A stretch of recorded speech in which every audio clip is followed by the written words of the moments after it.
Okay sir. Good morning students. बेटा आज हम लेसन आरंभ करते हैं। 12 है हमारा कंचा। कंचा। आप कंचे खेलते भी होंगे, उसी कंचे की बात है यहाँ पर। इसके लेखक हैं टी पद्मनाभम। लेखक कौन है? टी पद्मनाभम। तो एक छोटा सा बच्चा है, अपू नाम उसका है। तो उस बच्चे के बारे में इस पाठ में बताया गया है कि वह बच्चा कंचे को लेकर कैसे उसी में खोया हुआ होता है। रास्ते स्कूल जा रहा था, रास्ते में उसने एक दुकान पर कंचे देखे एक जार के अंदर, तो उसके दिमाग में वही कंचे ही घूमते रहे। क्लास में भी अध्यापक काम करवा रहे थे, उनकी तरफ ध्यान न जा करके उसका ध्यान उसी जार में रखे कंचों की तरफ रहा। तो इस पाठ में सारा कंचे के बारे में ही बताया गया है और अप्पू के बारे में देखिए आप। वह नीम के पेड़ों की घनी छांव से होता हुआ शियार की कहानी का मजा लेता आ रहा था। हिलते डुलते उसका बस्ता दोनों तरफ झूमता खनकता था। स्लेट कभी छोटी शीशी से टकराती तो कभी पेंसिल से। यूं वे सब उस बस्ते के अंदर टकरा रहे थे, मगर वह न कुछ सुन रहा था न कुछ देख रहा था। उसका पूरा ध्यान कहानी पर केंद्रित था। कैसी मजेदार कहानी, कोए और सियार की। जो अप्पू था वह पेड़ों की छांव से होता हुआ स्कूल में जा रहा था और सियार की कहानी को अपने मन में गुनगुनाता सोचता हुआ जा रहा था, मस्ती में चलता हुआ जा रहा था। तो मस्ती में चलते हुए उसका बस्ता कमर पर था, तो कभी चलते हुए उस तरफ राइट साइड हो रहा था, तो कभी लेफ्ट साइड हो रहा था, कभी दाई साइड तो कभी बाई साइड। और उस बस्ते के अंदर स्लेट थी, वो जैसे पहले का वर्णन है ये। स्लेट बच्चे लेकर के स्कूल में जाते थे और दवात यानी शीशी जिसमें इंक होती थी, स्याही होती थी, जिससे कॉपी पर भी लिखते थे और पेन में डाल करके, और स्लेट पर भी लिखा जाता था। सॉरी, स्लेट पर नहीं, तख्ती पर भी लिखा जाता था। तो वो शीशी से उसकी स्लेट बार बार टकरा भी रही थी। कभी शीशी से टकराती तो कभी पेंसिल से, लेकिन वह इनकी तरफ कोई ध्यान नहीं दे रहा था। उसका पूरा ध्यान था कहाँ पर? मजेदार जो कहानी थी कोए और सियार की, उसी पर उसका पूरा ध्यान था। सियार कोए से बोला, प्यारे कोए, एक गाना गाओ, एक गाना गाओ न, तुम्हारा गाना सुनने के लिए तरस रहा हूँ। ये कोए और सियार की कहानी आपने भी कभी पढ़ी होगी या सुनी होगी, तो उसी कहानी के बारे में थोड़ा सा यहाँ पर बताया गया है। सियार ने कोए से कहा, वह अपने मन में सोचता जा रहा है। जैसे कौवा बैठा था और कोए के मुंह में एक रोटी का टुकड़ा था। तो सियार चालाक था, उसने कोए को कहा कि प्यारे कोए, एक गाना गाओ न, तुम्हारा गाना सुनने के लिए तरस रहा हूँ। यानी वो कोए को चढ़ा दिया कि मैं तुम्हारा गाना गाने के लिए तरस रहा हूँ, तुम एक गाना गाओ। कोए ने गाने के लिए मुंह खोला तो रोटी का टुकड़ा जमीन पर गिर पड़ा। कोई ने इस बात की तरफ ध्यान नहीं दिया कि जैसे ही वह मुंह खोलेगा तो उसका जो रोटी का टुकड़ा है वह मुंह खोलते ही नीचे गिर जाएगा, क्योंकि उसने रोटी के टुकड़े को अपनी चोंच में दबाकर रखा हुआ था। और जैसे वो बोलता तो उसका मुंह खुल जाता, चोंच खुल जाती, चोंच के खुलते ही रोटी का टुकड़ा निकल जाता। इस बात की तरफ कोई ने कोई ध्यान नहीं दिया था। तो जैसे ही कोई ने गाने के लिए मुंह खोला तो रोटी का टुकड़ा जमीन पर गिर पड़ा। शियार उसे उठाकर 9 2 11 हो गया। 9 2 11 हो गया मुहावरा है, इसका अर्थ है भाग गया। शियार उस रोटी के टुकड़े को लेकर के वहां से भाग गया। वह जोर से हंसा। कौन हंसा? शियार जोर से हंसा और कहा, बुद्धू कोआ। यानी कोआ बुद्धू ही था जो उसकी बातों में आ गया और रोटी का टुकड़ा उसने अपने से खो दिया। वह चलते चलते दुकान के सामने पहुंचा। कौन? अपू। चलता जा रहा था तो रास्ते में एक दुकान आई। दुकान के सामने पहुंचा, वहां अलमारी में कांच के बड़े बड़े जार कतार में रखे थे। बड़े बड़े जार कंच के। उसकी दुकान पर जो आगे होता है काउंटर, उसके ऊपर बड़े बड़े कांच के जार पंक्ति में लाइन में रखे हुए थे।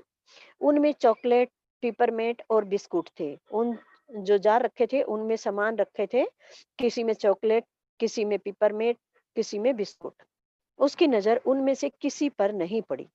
क्यों देखे? उसके पिताजी उसे ये चीजें बराबर ला देते हैं। उसने जारों की तरफ देखा तो उसकी नजर इनमें से किसी जार पर नहीं पड़ी। क्यों नहीं पड़ी? क्योंकि ये सारी चीजें तो इसको पिताजी ला करके उन्हें देते रहते थे। फिर भी एक नए जार ने उसका ध्यान आकृष्ट किया। जारों की तरफ उसने कोई ध्यान नहीं देना चाहा। फिर भी चलते चलते उसकी नजर एक जार पर पड़ी, जिसने इनके अप्पू के ध्यान को अपनी ओर आकृष्ट कर लिया, खींच लिया।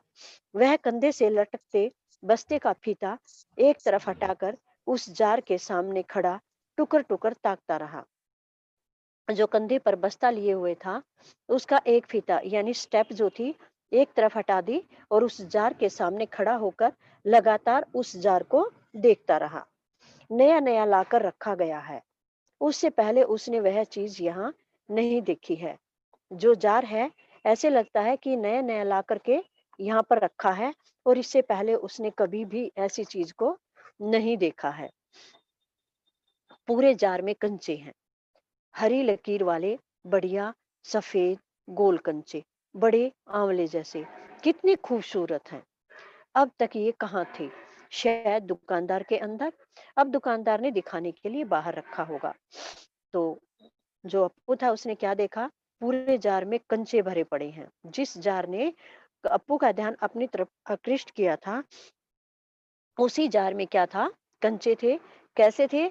हरी लकीर वाले कंचे थे, सफेद कंचे थे, गोल कंचे थे, जैसा आंवला होता है, आंवले जैसे वे कंचे थे। कितने सुंदर थे। अब तक ये कंचे कहाँ थे?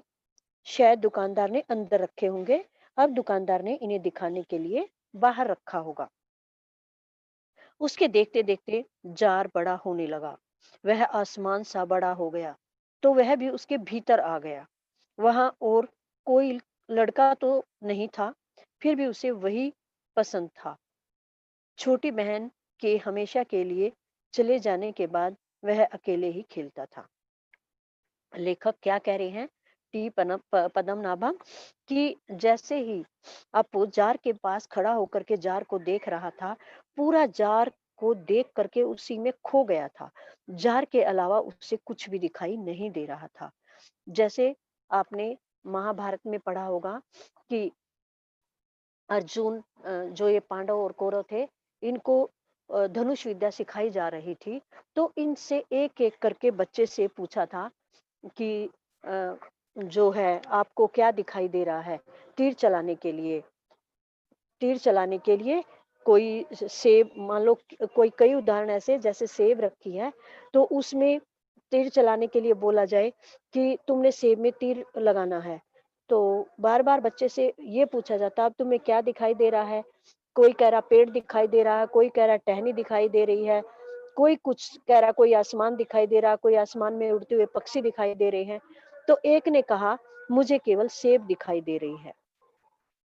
क्योंकि सेब किस लिए दिखाई दी? उसका ध्यान केवल सेब पर था और उसे कुछ नहीं दिखाई दिया। सेब पर ही ध्यान गया। इसी तरह महाभारत में भी एक दो उदाहरण हैं। जैसे उसमें द्रौपदी स्वयंवर में भी ऐसे हुआ था कि मछली की आंख में तीर मारना था, तो वहां भी अर्जुन ने केवल उसी को देखा था और सीधा उसी में तीर गया था। तो इस करके जो ध्यान से जिस चीज को देखेगा, उसको वही चीज बड़ी दिखाई देगी, आसपास वाली कुछ भी दिखाई नहीं देगी। तो ऐसे ही जो अप्पू था, उसको केवल जार दिखाई दिया और वह जार भी कैसा? बहुत बड़ा दिखाई दिया। कैसा हो गया? वह आसमान जैसा बड़ा दिखाई दिया और ऐसा लगा जैसे वह उस जार के भीतर चला गया है।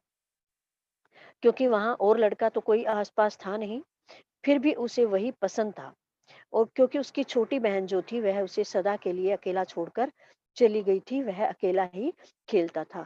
यानी जो उसकी छोटी बहन थी, उसकी मृत्यु हो गई थी, तो उसे अकेले ही खेलना पड़ता था। वह कंचे चारों तरफ बिखेरता मजे से खेलता रहा। खड़ा खड़ा, खड़ा खड़ा कंचे लिए नहीं थे उसने। ऐसा हो गया जैसे वो जार के अंदर है और कंचे उठा करके उन कंचों के साथ खेल रहा है। पूरा खो गया था, पूरा खो गया था और ऐसे लग रहा था जैसे वह उन जार के अंदर ही कंचों के साथ खेल रहा है। तभी एक आवाज आई, लड़के, तू उस जार को नीचे गिरा देगा। वह पूरी तरह से खोया हुआ था तो अचानक से एक आवाज आई कि ये लड़के, तू इस जार को नीचे गिरा देगा। तभी वह चौंक उठा। तभी वह जो जार के अंदर खोया हुआ था, उस दुनिया में गया हुआ था, वहां से एकदम चौंक करके बाहर निकला। जार अब छोटा बनता जा रहा था। छोटे जार में हरी लकीर वाले सफेद गोल कंचे, छोटे आंवले जैसे कंचे। पहले तो उसे ऐसा लग रहा था जैसे वह जार के अंदर चला गया। जैसे किसी ने आवाज दी तो वह एकदम चौंक गया, और वही फिर जार जो आसमान जैसा बन गया था, वह छोटा होता चला गया, क्योंकि उससे उसका ध्यान कुछ हट गया था। वह जार छोटा होता दिखाई दिया, और जार के अंदर उसे वही हरी लकीर वाले गोल सफेद कंचे दिखाई देने लगे, किस जैसे? आंवले जैसे। सिर्फ दो जने वहां है, वह और बूढ़ा दुकानदार। दुकानदार के चेहरे पर कुछ चिड़चिड़ाहट थी। और कौन था वहां पर? केवल अपू, और वहां पर जो दुकान वाला था, बुजुर्ग व्यक्ति, वह, केवल वही दोनों थे। और जो दुकान वाला था, वह कैसा था? चिड़चिड़ाहट वाला था। मैंने कहा ना, जो चाहते हो वह मैं निकाल कर दूं। दुकान वाले ने अप्पू को कहा कि मैंने तुम्हें कहा है ना कि जो तुम चाहते हो मैं तुम्हें वो निकाल कर दे देता हूँ। वह उदास हो अलग खड़ा रहा। अप्पू फिर उदास होकर के एक तरफ खड़ा हो गया। क्या कंचा चाहिए? दुकान वाले ने अप्पू से पूछा कि क्या तुम्हें कंचा चाहिए? दुकानदार ने जार का ढक्कन खोलना शुरू किया। उसने निषेध में सिर हिलाया। दुकानदार ने कंचे देने के लिए जैसे ही जार का ढक्कन खोलना चाहा, वो खोलना शुरू किया, तभी अप्पू ने ना के ना करते हुए सिर हिला दिया, क्योंकि उसे खरीदने नहीं थे, उसके पास पैसे नहीं थे। जैसे ही दुकानदार उसे कंचे देना चाहता था, दुकानदार ने सोचा कि शायद ये कंचे खरीदेगा, तो दुकानदार ने कंचे लेने अंदर से कंचे निकालने के लिए जैसे ही जार को खोलना चाहा, तो अप्पू ने अपने सिर को हिला दिया कि उसे नहीं लेने हैं। उसके बाद दुकान वाले ने बोला, तो फिर सवाल खूब रहा। दुकान वाले ने पूछा कि जब कंचे भी नहीं लेना चाहते हो, तो फिर किस लिए खड़े हो? सवाल खूब रहा। क्या उसे कंचा चाहिए? क्या चाहिए? उसे खुद मालूम नहीं है। जो भी हो, उसने कंचे को छू कर देखा। जार को छूने पर कंचे का स्पर्श करने का एहसास हुआ। अगर वह चाहता तो कंचा ले सकता था। सवाल खूब रहा उसके दिमाग में, क्या उसे कंचा चाहिए? क्या चाहिए? उसे खुद भी मालूम नहीं था। कंचे को छूकर उसने जार से ही उंगली लगाकर कंचे के स्पर्श का महसूस किया। जार को छुआ है। जार के छूने से ही उसे ऐसे लगा जैसे उसने कंचे को ही छू लिया है। यदि वह चाहता तो कंचा ले सकता था। किससे ले सकता था? उसके पास फीस के पैसे थे बैग में। बस्ते में फीस के पैसे थे। यदि वह लेना चाहता तो उसे वह उन उन पैसों से कंचे खरीद सकता था। लेकिन उसे क्या था कि उसे फीस जमा करवानी है। लिया होता तो? मन ही मन सोच रहा है अप्पू खड़ा होकर के, यदि कंचा लिया होता तो? इतनी देर में क्या हुआ? स्कूल की घंटी सुनकर वह बस्ता थामे हुए दौड़ पड़ा। इतनी देर में स्कूल की घंटी बजी, और घंटी बजते ही वह अपना बस्ता पकड़ करके स्कूल की तरफ भाग लिया। क्योंकि पहले तो कंचों की तरफ खोया हुआ था। जैसे स्कूल की घंटी बजी तो उसे दिमाग में आया कि उसे स्कूल पहुंचना है। घंटी बज गई, स्कूल का समय हो गया है। देर से पहुंचने वाले लड़कों को पीछे बैठना पड़ता है। उस दिन वही सबके बाद पहुंचा था, इसलिए वह चुपचाप पीछे की बेंच पर बैठ गया। जो बच्चे देर से पहुंचेंगे वह पीछे बैठेंगे, जल्दी पहुंचेंगे वह अगले बेंचों पर बैठेंगे। तो इसी कारण अप्पू भी देर से पहुंचा, तो उसे पिछले बेंच पर बैठना पड़ा। वह सब अपनी अपनी जगह पर है। रामन अगली बेंच पर है। वह रोज समय पर आता है। तीसरी बेंच के आखिर में मल्लिका के बाद अम्मू बैठी है। सभी बच्चे अपनी अपनी जगह पर हैं। रमन कहाँ है? रामन अगली बेंच पर है। वह रोज समय पर आता है, इसलिए सबसे अगले बेंच पर बैठता है। फर्स्ट बेंच पर तो रामन है। तीसरे बेंच के आखिर में तीसरे बेंच के आखिर में अम्मी का ओ सॉरी मल्लिका मल्लिका बैठी है, और उसके बाद अम्मू बैठी है। ये क्वेश्चन के अंदर आएगा इंटरनल क्वेश्चन के भी या लॉन्ग क्वेश्चन के भी अंदर आ सकता है ये, तो आपको इंटरनल क्वेश्चन के अंदर ही आएगा। तो इसको ध्यान रखना है कि फर्स्ट बेंच पर कौन था, तीसरी बेंच के आखिर में कौन था और मल्लिका के बाद कौन बैठा था? अम्मू बैठी थी। तीसरे बेंच के आखिर में तो मल्लिका थी और मल्लिका के बाद अम्मू बैठी थी। जॉर्ज दिखाई नहीं पड़ता। जॉर्ज भी इनकी कक्षा में है और वह दिखाई नहीं दिया। लड़कों के बीच जॉर्ज ही सबसे अच्छा कंचे का खिलाड़ी है। कितना भी बड़ा लड़का उसके साथ खेले, जॉर्ज से मात खाएगा। हारने पर यूं ही विदा नहीं हो सकता। हारे हुए को अपनी बंद मुट्ठी जमीन पर रखनी होगी। तब जॉर्ज कंचा चलाकर बंद मुट्ठी के जोड़ों की हड्डी तोड़ेगा। लड़कों के बीच जॉर्ज ही, जो ये बच्चे बैठे कक्षा में, जॉर्ज ही सबसे अच्छा कंचे का खिलाड़ी है। कितना भी बड़ा लड़का उस जॉर्ज के साथ खेले, वह सबको हरा देता है और हारने पर उनको यूं ही नहीं जाने देता। हारे हुए को उसकी मुट्ठी बंद करवाकर जमीन पर रखवाता है और तब जॉर्ज कंचा चलाता है और कंचा उसके मुट्ठी पर मारता है, तो जैसे ऐसे लगता है जैसे उसके जोड़ों की हड्डी तोड़ डालेगा। जॉर्ज क्यों नहीं आया? अपू मन ही मन में सोच रहा है। अरे हाँ, जॉर्ज को बुखार है ना, उसे रामन ने यह सूचना दी थी।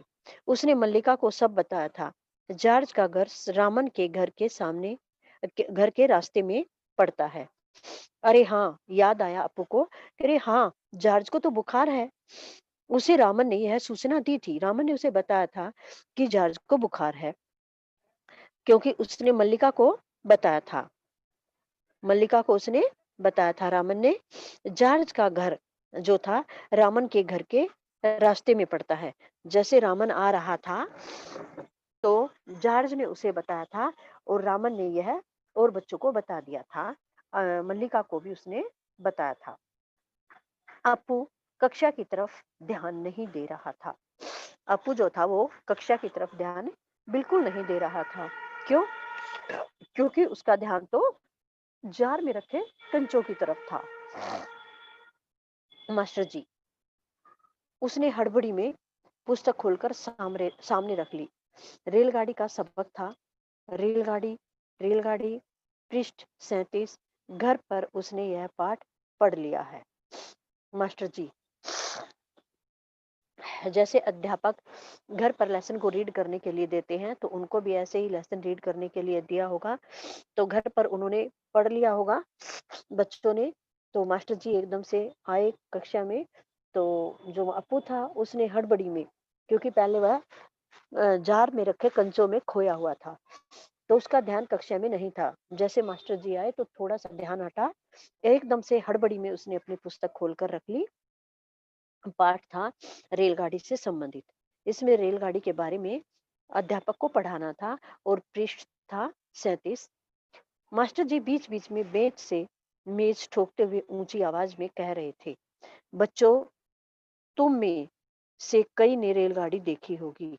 उसे भाप की गाड़ी भी कहते हैं, क्योंकि उसका यंत्र भाप की शक्ति से ही चलता है। भाप का मतलब पानी से निकलती भाप से है। तुम लोगों के घरों के चूल्हे में भी मास्टर जी उनको पाठ पढ़ा रहे हैं और बीच-बीच में बच्चों का ध्यान अपनी तरफ आकृष्ट करने के लिए, कि किसी बच्चे का ध्यान इधर-उधर न हो जाए, अपनी तरफ आकृष्ट करने के लिए ऊंची आवाज में बोल रहे हैं। बच्चों, तुमने भी कभी न कभी कोई न कोई रेलगाड़ी देखी होगी।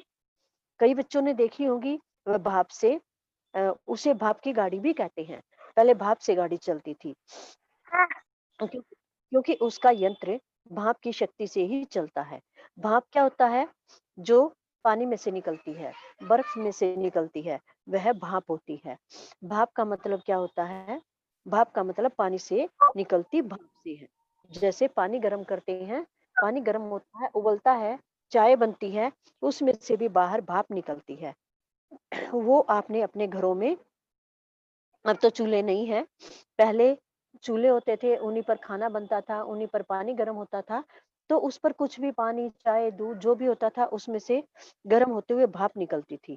तो अध्यापक कह रहे हैं तुमने घरों में भी चूल्हे में कुछ रखा देखा होगा, तो वहाँ पर आपने भी भाप देखी होगी। तो अप्पू ने भी सोचा रेलगाड़ी, उसने रेलगाड़ी देखी है। अप्पू ने थोड़ी सी ये बात सुनी, रेलगाड़ी रेलगाड़ी, तो उसके दिमाग में आया कि हाँ, रेलगाड़ी तो उसने भी देखी है, छुक छुक, यही रेलगाड़ी है। उसे ध्यान आया कि जो रेलगाड़ी है वह छुक छुक करती चलती है। हाँ, वही रेलगाड़ी है। वह भाप की भी गाड़ी का मतलब छुक छुक करती चलती है, रेलगाड़ी है, इतना तो पता था अप्पू को भी। लेकिन ये नहीं पता था कि वह भाप की भी गाड़ी है। इस गाड़ी का मतलब, भाप की गाड़ी का मतलब, अध्यापक ने ऊपर बोला था ना, भाप की गाड़ी, भाप का मतलब पानी से निकलने वाली भाप से है। तो यहाँ पर अप्पू सोच रहा है, वह भाप की भी गाड़ी, इसका मतलब मास्टर जी की आवाज अब कम ऊंची थी। वे रेलगाड़ी के हर एक हिस्से के बारे में समझा रहे थे, जो अध्यापक ने कक्षा में पढ़ाना आरंभ किया था। जब वे उस समय उन्होंने ऊंची आवाज में बोलना शुरू किया था, क्योंकि बच्चों का ध्यान इधर उधर होता है। तो अध्यापक उन बच्चों को लेसन की तरफ उनके ध्यान को लाना चाहते थे, अपनी तरफ उनका ध्यान आकृष्ट करना चाहते थे। जब सभी बच्चों का ध्यान उनकी तरफ आकृष्ट हो गया, तो अध्यापक ने अब कुछ कम आवाज में पढ़ाना शुरू किया। पहले ऊंची आवाज में बोल रहे थे, धीरे धीरे अब जैसे सभी बच्चों ने किताब की तरफ ध्यान कर लिया, तो अध्यापक ने कम आवाज में बोलना शुरू किया। वे रेलगाड़ी के बारे में, हर चीज के बारे में, हर हिस्से के बारे में बच्चों को समझा रहे थे। रेलगाड़ी से संबंधित पाठ पढ़ा रहे थे ना, तो उसके हर हिस्से के बारे में उनको पढ़ा रहे थे, समझा रहे थे।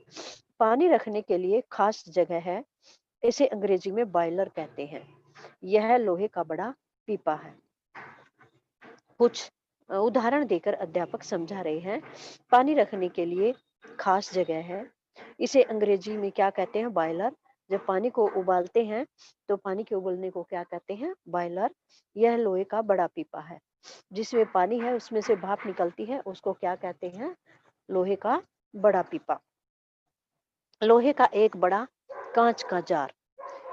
अब अध्यापक तो लोहे का बड़ा पीपा बता रहे हैं कि उसमें पानी है, लेकिन लेखक सॉरी अप्पू के दिमाग में वही आ गया कि लोहे का एक बड़ा कांच का जार, लोहे का एक बड़ा कांच का जार।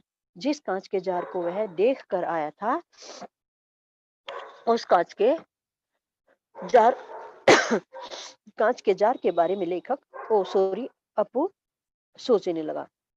उसके दिमाग में वही जार आ गया, जैसे अध्यापक ने लोहे के एक बड़े पीपे के बारे में बात करनी शुरू की। उसमें हरी लकीर वाले सफेद गोल कंचे, जैसे जार में रखे हुए थे, हरी लकीर वाले कंचे थे, सफेद कंचे थे, गोल कंचे थे, वही उसके आंखों के सामने घूमने लगे, जैसे बड़े बड़े आंवले हों। जॉर्ज जब अच्छा होकर आ जाएगा, तब उससे कहेगा, उस समय जॉर्ज कितना खुश होगा। सिर्फ वे दोनों खेलेंगे और किसी को साथ खेलने नहीं देंगे।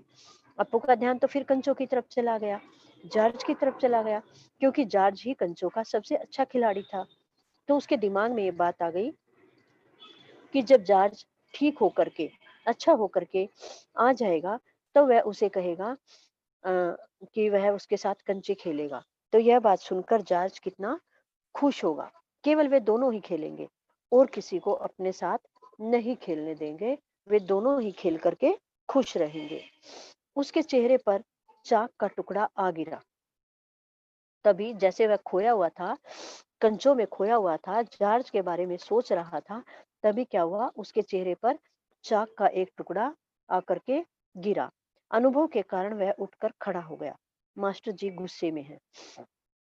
जैसे चाक का टुकड़ा आकर गिरा, तो उसे एकदम अनुभव हुआ कि पहले भी ऐसे होता है।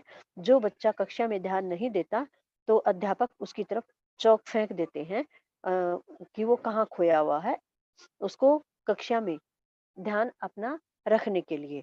तो एकदम से उसे अनुभव हुआ कि अध्यापक ने ये काम किया है, तो फिर एकदम से खड़ा हो गया, देखा कि अध्यापक गुस्से में है। तो अध्यापक ने कहा, अरे तू उधर क्या कर रहा है? अध्यापक ने गुस्से में कहा कि अरे तू क्या कर रहा वहां पर? उसका दम घुट रहा था। जैसे ही अध्यापक ने कहा, तू उधर क्या कर रहा है, एकदम से अप्पू डर गया। ऐसे हो गया कि अब जैसे उसका दम घुट रहा है, वह बहुत अधिक घबरा गया। उससे बोला नहीं गया, डर गया। अध्यापक ने कहा, बोल, बोल, अब चुप क्यों है? क्या कर रहा था? वह खामोश खड़ा रहा। अप्पू चुपचाप खामोश खड़ा रहा, कुछ नहीं बोला। क्या नहीं बोलेगा? अध्यापक ने उसे फिर डांट कर कहा, क्या नहीं बोलेगा? बोल, क्या कर रहा था? वे अप्पू के पास पहुंचे।